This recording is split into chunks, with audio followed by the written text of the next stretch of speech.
Hello everyone and welcome to our new video. Today I will show you how to always upload on Instagram with max quality possible.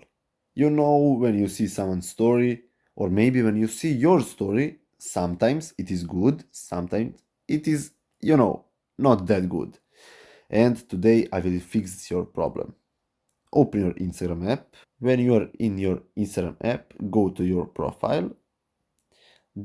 Click on these three lines in top right corner. Settings and privacy. Here, scroll down until you see data usage and media quality. Click on that.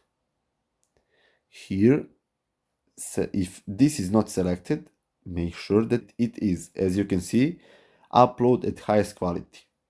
If you don't know what it is, always upload the highest quality photos and videos, even if uploading takes longer. When this is off, we'll automatically adjust upload quality to fit the network connection conditions.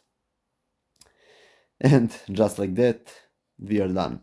Now, whenever you upload some story, maybe it will take longer, but it will be max quality possible. Until next video, I wish you all the best. Bye.